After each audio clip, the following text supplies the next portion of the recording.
મનુષ્ય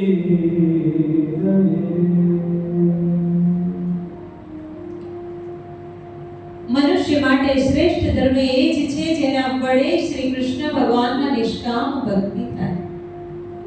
શ્રી હરિને સંતોષવા, શ્રી હરિને પ્રસન્ન કરવા એ જ ધર્મનું ફળ છે. ભગવાનનું નિત્ય શ્રવણ, કીર્તન, ધ્યાન, પૂજન કરવું, કથા નિત્ય સાંભળવી અને સંભળાવવી, જેના થકી શ્રી કૃષ્ણનો હૃદયમાં નિત્ય વાસ થાય. ભક્તિ યોગથી શાંત થયેલા મનવાળા અને સંસાર સંગથી મુક્ત થયેલા મનુષ્યની અહંકાર અને અજ્ઞાન રૂપી ગાંઠ તૂટી જતા ઈશ્વર સાક્ષાત્કારની અનુભૂતિ થાય અને આપણા સર્વ સંશયો દૂર થાય. ઉપનિષદ આપણને કહે છે કે જીવ અને ઈશ્વર તો સાથે જ બેઠા છે, છતાં જીવ ઈશ્વરને ઓળખી શકતો નથી. આ જીવ બહિર્મુખ થવાને બદલે જો અંતર્મુખ બને તો અંતર્યામીને ઓળખે. અંતર્યામી અંદર છે, બહાર નથી. એક મનુષ્યને એવું જાણવા મળ્યું કે ગંગા કિનારે એક સંત છે. એને જો આપણે રીઝવીએ તો એની પાસે પારસ મળી છે. એને લાલચ થઈ કે સંતની ખૂબ સેવા કરું અને પારસ મળી લઉં. દિવસ રાત સેવા કરી. પેલા સંત ખુશ થઈ ગયા, બોલતા શું જોઈએ? મને પારસ મળી જોઈએ. તો કે મારી પાસે છે, હું તને આપીશ. પહેલા હું ગંગામાં સ્નાન કરી આવું, પછી તને પારસ મળી આપું. સંત ગંગામાં સ્નાન કરવા જાય છે. પેલાને ધીરજ ના રહી.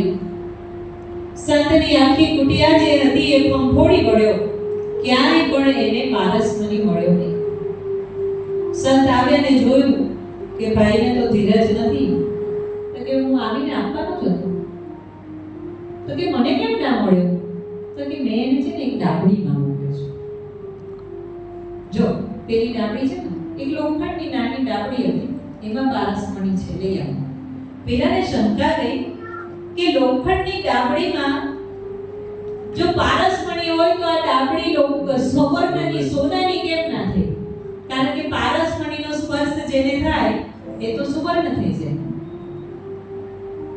પૂછે છે સંતને, તો કે છે પારસમણીને મેં એક કપડામાં લપેટીને વીંટાળીને મૂક્યો છે, એટલે એ ડાબડી સોનાની થઈ નહીં.